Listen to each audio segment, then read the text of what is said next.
இரண்டாவது பாருங்க, ஒரு ப்ராஃபட்டிக் அனாயிண்டிங், தீர்க்க தரிசன அபிஷேகம்.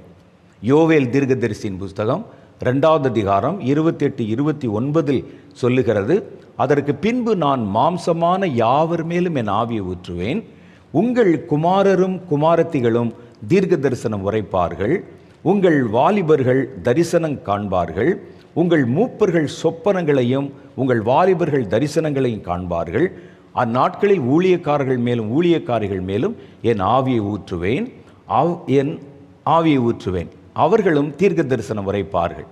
இதே வசனத்தை, இதே காரியத்தை அப்போஸ்தலர் சொல்லும்போது இன்னும் தெளிவாக சொல்லியிருக்கிறாங்க. கடைசி நாட்களில் மாம்சமான யாவர் மேலும் என் ஆவியை ஊற்றுவேன், உங்கள் குமாரரும் உங்கள் குமாரத்திகளும் தீர்க்க தரிசனம் சொல்லுவார்கள், உங்கள் வாலிபர்கள் தரிசனங்களை அடைவார்கள், உங்கள் மூப்பர் சொப்பனங்களை காண்பார்கள், என்னுடைய ஊழியக்காரர்கள் மேலும் ஊழியக்காரிகள் மேலும் என் ஆவியை ஊற்றுவேன், அப்பொழுது அவர்கள் தீர்க்க தரிசனம் சொல்லுவார்கள் அப்படின்னு சொல்கிறாங்க. இது ஒரு அனாயிண்டிங். இந்த அனாயிண்டிங் எப்போ கிடைக்கும் என்றால், கடைசி நாட்களில் கொடுக்கறதுக்கு கர்த்தர் வச்சிருக்கிறார். அப்போ இதுவரைக்கும் தீர்க்க தரிசனம் சொன்னாங்களே, இதுவரைக்கும் சொன்ன தீர்க்க தரிசனங்களும் தீர்க்க தரிசியுடைய செயல்பாடுகளும் இனி வரக்கூடிய கடைசி கால தீர்க்க தரிசிகளின் தீர்க்க தரிசனங்களுக்கும் செயல்பாடுகளுக்கும் ஒப்பிடத்தக்கன அல்ல. இதுக்கு முன்னால் அவங்க பேசினாங்க, அந்த ஆவிக்கும் கடைசி காலத்தில் கர்த்தர் கொடுக்க போகிற தீர்க்க தரிசன அபிஷேகத்துக்கும் ரொம்ப வித்தியாசம் இருக்கிறது. இந்த தீர்க்க தரிசனம் கொல்லும், இந்த தீர்க்க தரிசனம் உயிர்ப்பிக்கும், இந்த தீர்க்க தரிசனம் கட்டும், இந்த தீர்க்க தரிசனம் கட்டவிழ்க்கும். இதில் இந்த தீர்க்க தரிசனத்தில் வெறும் செய்தி மாத்திரம் இருக்காது. ஒரு குறிப்பிட்ட காலத்தில், திருச்சபையின் காலத்துல எல்லாம் பார்த்தீங்கன்னா தீர்க்க தரிசிகள் இருந்தாங்க, அவர்களுடைய செயல்பாடு வித்தியாசமாக இருந்தது. பழைய ஏற்பாட்டு காலத்திலே தீர்க்க தரிசிகள் இருந்தாங்க, அவர்களுடைய தீர்க்க தரிசனமும் செயல்பாடுகளும் வித்தியாசமாக இருந்தது. ஆனால் அந்த கடைசி காலத்தில் வர்றவங்க வேற மாதிரி இருப்பாங்க. புதிய ஏற்பாட்டு கால தீர்க்க தரிசிகள் சபை சார்ந்து மந்தைக்கு அவருடைய விசுவாசத்தை உறுதிப்படுத்துவதற்கும் அவர்களை பக்தி விருத்தி உண்டாக்குவதற்கும் தான் தீர்க்க தரிசனம் சொன்னாங்க. ஏதோ இங்கொன்றும் அங்கொன்றும் வரப்போகிற நிகழ்வுகளை சொல்லியிருப்பாங்க. மோஸ்ட் ஆஃப் த ப்ராஃபசிஸ் திருச்சபையின் காலத்தில் சொல்லப்பட்டதெல்லாம் அந்தந்த சபைகளுக்கும் தேவனுடைய ஜனங்களுக்கும் மாத்திரம் உரியதாக இருந்தது. சபையின் பக்தி வைராக்கியத்துக்காக கர்த்தர் சிலரை தீர்க்கதரிசிகளாக அபிஷேகம் பண்ணினார் என்று கர்த்தருடைய வேதம் சொன்னதுனால அவங்களுடைய மெயின் மினிஸ்ட்ரி என்னன்னு கேட்டால் சபை. அப்போ ஒரு சபைக்கு சொன்னது இன்னொரு சபைக்கு தேவைப்படாது. அதனால தான் இந்த புதிய ஏற்பாட்டு காலத்தில் பெரிய அளவிலே தீர்க்கதரிசிகள் பேசப்படவில்லை. அவங்க தீர்க்க தரிசனம்லாம் ஒரு குறுகின இடத்துக்குரியது, ஒரு ஊழியத்திற்கோ ஒரு சபையினுடைய கூடுதலுக்கோ மாத்திரம் உரியது. அவ்வளோதான் சொல்லியிருப்பாங்க. சபையில் இன்றைக்கி நிலைமை சரியில்லை, பாஸ்டர் சரியில்லை, சபையில் இருக்கிற நிர்வாகம் சரியில்லை, சபையில் சில குடும்பங்கள் வேறு மாதிரி இருக்கிறாங்க, சபையாருடைய விசுவாசத்துக்கு எதிராக சாத்தான் போராடுகிறான், இதெல்லாம் முன்னறிவித்து சொல்லுவாங்க. நீங்கள் ஜெபத்தை கூட்டணும், நீங்கள் காணிக்கையின் மேலே கவனம் வச்சுருக்கீங்க, பண ஆசை துறக்கணும், அவங்களுடைய குறைகளை சொல்லி அவங்கள மாத்திரம் பரிசுத்தப்படுத்தி அவங்கள பக்தி விருத்தியிலிருந்து வலுவாமல் காத்துக்கொள்ளத்தான் தீர்க்கதரிசிகள் சபை காலத்தில் பெருவாரியாக பயன்படுத்தப்பட்டாங்க. அதனால் இந்த திருச்சபையின் காலத்தில் நீங்கள் பார்த்தீங்கன்னா பெரிய அளவில் ஒரு யோவான் சொன்ன மாதிரி, எசேக்கியேல் சொன்ன மாதிரி, தானியேல் சொன்ன மாதிரி, ஒரு எரேமியா சொன்ன மாதிரி பெரிய தீர்க்கதரிசிகளையும் தீர்க்க தரிசனங்களையும் நம்மளால் பார்க்க முடியலை. ஏனென்றால் இது சபையின் பக்தி விருத்திக்காக கர்த்தர் எழுப்பின தீர்க்கதரிசிகள் தான் இருந்தாங்க. நிறைய இடத்துல பெருவாரியா 1-2 வேணுமானால் எங்கேயா இருந்திருக்கலாம், அது நமக்கு தெரியல. இந்த தீர்க்க தரிசனங்கள் இந்த காலத்தில் கொண்டாடப்படவில்லை, வெகு ஜனங்களால் ஏற்றுக்கொள்ளப்படவில்லை. அது அந்தந்த சபைக்கு உரியது, சபையோடு முடிந்து விட்டது. ஆனால் கர்த்தர் இன்னொரு அலையை எழுப்புகிறார், தீர்க்க தரிசன அலை. அது கடைசி நாட்களிலே தேவனுடைய பிள்ளைகளுக்காக வைக்கப்பட்டிருக்கிறது. இந்த தீர்க்க தரிசனங்கள் வித்தியாசமானவைகள். இது ஒட்டுமொத்த உலகத்துக்கும் உரியது.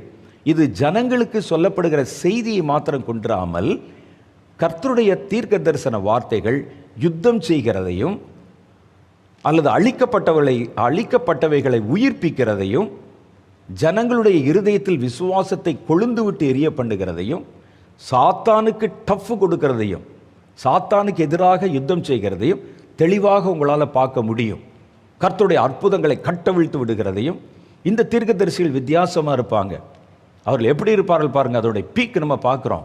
வானத்திலிருந்து 2 சாட்சிகள் இறங்கி வந்தாங்க.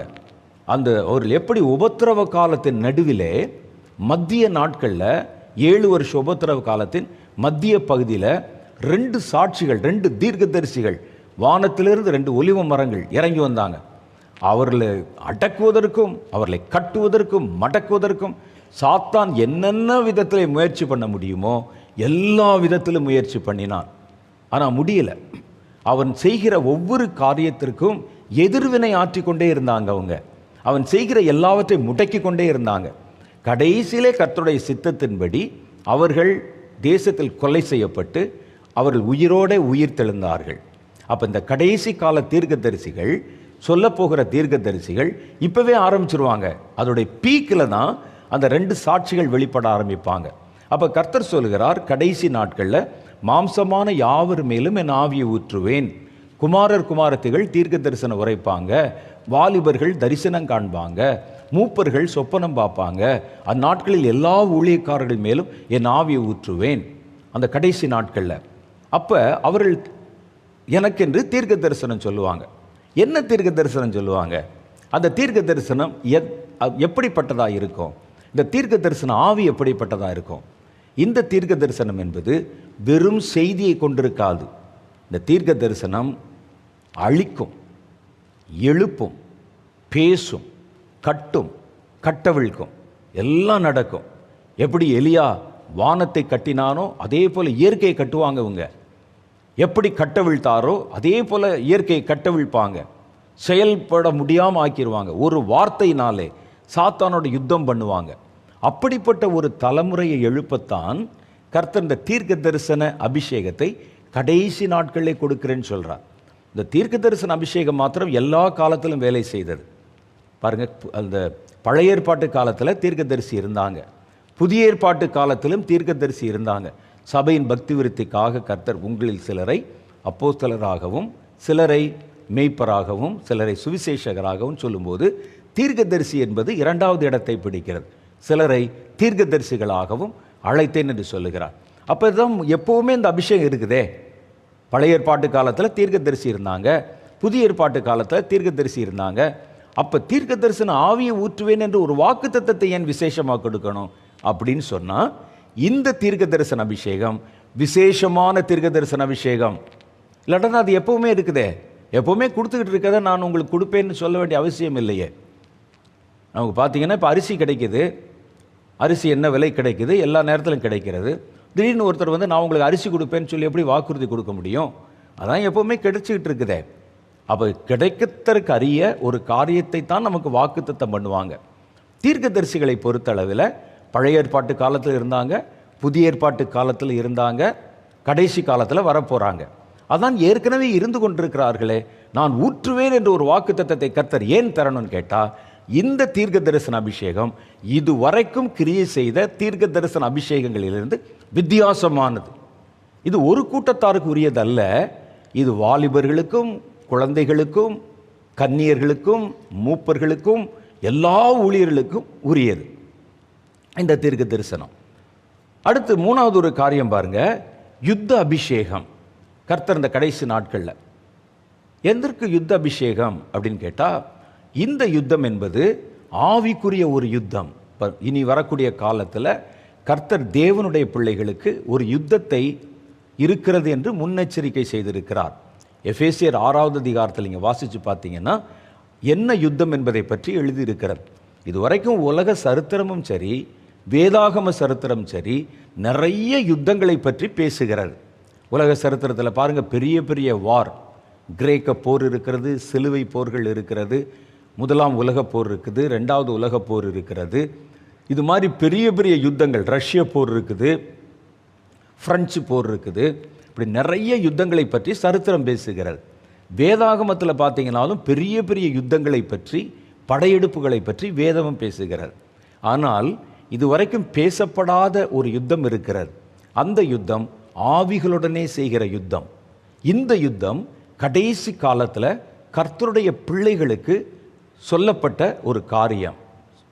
கடைசி காலத்தில் வருகிற தேவனுடைய பிள்ளைகள், இதுவரைக்கும் மாம்சத்தோட சண்டை போட்டோம், மனிதர்களோட சண்டை போட்டோம், அரசாங்கங்களோட சண்டை போட்டோம். இனி கடைசி காலத்தில் ஒரு யுத்தம் வருகிறது. இந்த யுத்தங்களுக்கெல்லாம் காரணமான பின்னாலே மறைந்து கொண்டிருந்த சாத்தானோட நேரடியாக யுத்தம் பண்ண போகிறோம். இந்த யுத்தத்தை கர்த்தர் தேவனுடைய பிள்ளைகளுக்கு இருக்கிறது என்று சொல்லி வாக்குத்தத்தம் பண்ணி, இந்த யுத்தத்தை செய்வதற்கு ஒரு அபிஷேகத்தையும் நான் உனக்கு தருவேன் என்று வாக்கு பண்ணி இருக்கிறார். இந்த யுத்தம் ஒரு அலை போல வரும் தேசங்கள் மேலே. ஆவிகளுடைய யுத்தம், ஆவிக்குரிய போர். இதுக்கு முன்னால் பார்த்ததெல்லாம் மாம்சத்துக்குரிய போர். எந்த மாம்சத்துக்குரிய போருக்கு பின்னால் பார்த்தீங்கன்னா ஒரு ஸ்பிரிச்சுவல், ஒரு ஆவிக்குரிய கூட்டம் இருக்கும். ஒரு பிசாசு இருப்பான், பிசாசுடைய தலைமை இருக்கும். ஹிட்லர் காலத்தில் அத்தனை பேரை கொன்றொழிச்சாங்களே, அதுக்கு பின்னால் ஒரு ஆவி இருக்கும். உலகப்போரில் அவ்வளோ ஜனங்களை கொன்றொழித்தார்களே, பின்னால் ஒரு ஆவி இருக்கும். ஆனால் நம்ம இந்த ஆவியோடு இதுவரைக்கும் யுத்தம் பண்ணதில்லை. அதற்கு அந்த ஆவி பயன்படுத்துகிற மனிதர்களோடையும் இராணுவங்களோடையும் தேசங்களோடையும் தான் யுத்தம் பண்ணி இருக்கிறோம். ஆனால் கர்த்தர் சொல்லுகிறார், கடைசி காலத்தில் தான் இத்தனை குழப்பங்களுக்கும் யுத்தங்களுக்கும் காரணமாக இருந்த சாத்தான நேருக்கு நேராக எதிர்க்க போகிற ஒரு தலைமுறை வருகிறார். தாவீது பெரிய யுத்த புருஷன் தான், யோசுவா ஒரு பெரிய யுத்த புருஷன் தான். ஆனால் அவர்களுக்கு கூட மாம்சத்தோடே பண்ணுகிற யுத்தம் தான் கொடுக்கப்பட்டது. அவங்களுக்கு கொடுக்கப்பட்ட காரியம் பாருங்களேன், மாம்சத்தில் பண்ணுற யுத்தம். அமலேக்கியரோட யுத்தம் பண்ணு, எபூசியரோட யுத்தம் பண்ணு, அப்படி சொல்லி மனிதர்களோட. ஆனால் நமக்கு மாத்திரம் வேறொரு யுத்தத்தை கடைசி கால சந்ததிக்கு கர்த்தர் வரப்போவதாக சொல்லி இருக்கிறார். அது என்ன யுத்தம்னு பார்த்தீங்கன்னா, மாம்சத்தோடும் அல்ல. இதுக்கு முன்னால் உங்கள் முற்பிதாக்கள் செஞ்சாங்களே, பரிசுத்தவான்கள் கூட, மோசே கூட பட்டயம் எடுத்து போனதா சொல்லுதே. அந்த யுத்தங்கள் அல்ல, மாம்சத்தோடும் அல்ல, இரத்தத்தோடும் அல்ல, அதிகாரங்களோடும் துரைத்தனங்களோடும் இப்பிரபஞ்சத்தின் அந்தகார லோகாதிபதிகளோடும் வான மண்டலங்களில் உள்ள பொல்லாத ஆவிகளின் சேனைகளோடும் நமக்கு போராட்டம் உண்டு. அது சேனை, இது நம்ம சபை. விசுவாசிகள் சேனைகளோட யுத்தம் பண்ணுவாங்களாம். சேனையோட சேனை தானே மோத முடியும். அப்போ இது மனிதர்களால் ஆகிற காரியமா? ஒரு ஆவியோட எப்படிங்க சண்டை போட முடியும்? ஒரு எதிரி நம்ம கண்ணுக்கு தெரியாமல் எப்படி சண்டை போட முடியும்? ஒரு மனிதனோட யுத்தம் பண்ணுற மாதிரி பண்ண முடியுமா? நம்மால் முடியாதில்ல. அதை முடிய பண்ணத்தான் ஒரு அபிஷேகத்தை கர்த்தர் வாக்கு பண்ணி இருக்கிறார். அந்த அபிஷேகம் யுத்த அபிஷேகம். மனிதனோட மனிதன் சொன்னால் கூட கொஞ்சம் கஷ்டப்பட்டு ஏதாவது பழகி, ஒரு சிலம்பம் சுற்றுறதுக்கு, கத்தி சுற்றுறதுக்கு பழகி சண்டை போடலாம். இது கண்ணுக்கே தெரியாதாமே. வானமண்டலத்தின் பொல்லாத ஆவியை போய் எங்கே தேடுவது?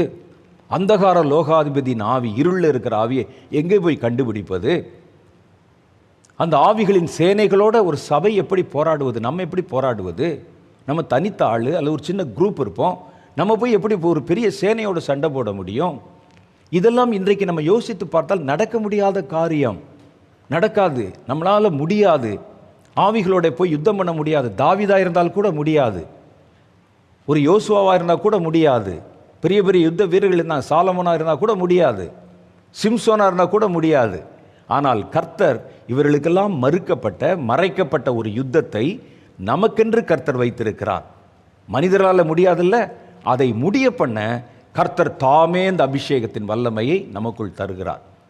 ஆகவே இந்த யுத்தம் எப்போ வரப்போகுதுன்னா, தீங்கு நாளிலே நீங்கள் அவனை எதிர்க்கவும், சாத்தானை எதிர்க்கவும், எல்லாவற்றையும் செய்து முடித்தவர்களாக நீங்கள் நிற்கவும் திராணி உள்ளவர்களாகும்படி தேவனுடைய சர்வாயுத வர்க்கத்தை தரித்து கொள்ளுங்கள். அப்போ எங்கே அப்படின்னா, தீங்கு நாள். தீங்கு நாள் என்பது கடைசி நாளை குறிக்கிறது, கடைசி காலங்களை குறிக்கிறது. வேதத்தில் எழுதப்பட்டிருக்கிறது, உலக தோற்றம் முதல் இதுவரை உண்டாயிராத தீமை, துன்பம், உபத்திரவம் அந்த நாட்களில் உண்டாயிருக்கும் என்று கடைசி நாட்களை குறித்து கர்த்தருடைய வேதம் அடையாளப்படுத்தி சொல்கிறது. அதனால தான் உலகத்தின் எல்லா நாட்களிலும் தீமை இருந்த போதிலும் தீமைகள் உச்சம் பெறுகிற காலம் என்பது கடைசி காலம். இந்த காலத்தில் கர்த்தருடைய பிள்ளைகளுக்கு ஒரு யுத்தம். இவன் யுத்தம் பண்ணாதான் தன்னை காத்து கொள்ள முடியும். இந்த யுத்தம் பண்ணாதான் கர்த்தருடைய வருகைக்கென்று ஆயத்தம் பண்ணப்பட்ட ஜனங்களை காத்துக்கொள்ள முடியும். இல்லாவிட்டால் சத்துரு இவர்களை மேற்கொள்ள ஆரம்பித்து விடும். ஆகவே இது யுத்தம் மஸ்ட். நீங்கள் விரும்பினாலும் விரும்பாவிட்டாலும் யுத்தம் செய்துதான் இந்த 7 வருஷ உபத்திரவ காலத்தை நீங்கள் தாண்ட முடியும் தேவனுடைய ஜனங்கள். அப்போ அதனால் என்ன செய்கிறாங்க, சத்துரு சண்டைக்கு வருகிறான், நேரடியாக அந்த ஆவி அங்கே கிரியை செய்கிறது. அந்த ஆவியோட ஒரு யுத்தம் கடைசி கால தேவனுடைய பிள்ளைகள் அவங்க செய்வாங்க. இதுவரைக்கும் அந்த ஆவி எடுத்து பயன்படுத்தின மனிதர்களோட அவர்கள் யுத்தம் பண்ணினாங்க. இனி அவைகள் எல்லாவற்றுக்கும் பின்னணியில் இருக்கிற அந்த சூத்திரதாரி என்று சொல்கிறாங்களே, அதான் அவன் முக்கியமான ஆள், அந்த ஆவிகளோட யுத்தம். இந்த யுத்தத்தை செய்வதற்கு ஒரு அபிஷேகத்தை கர்த்தர் நமக்கு வாக்கு பண்ணி இருக்கிறார்.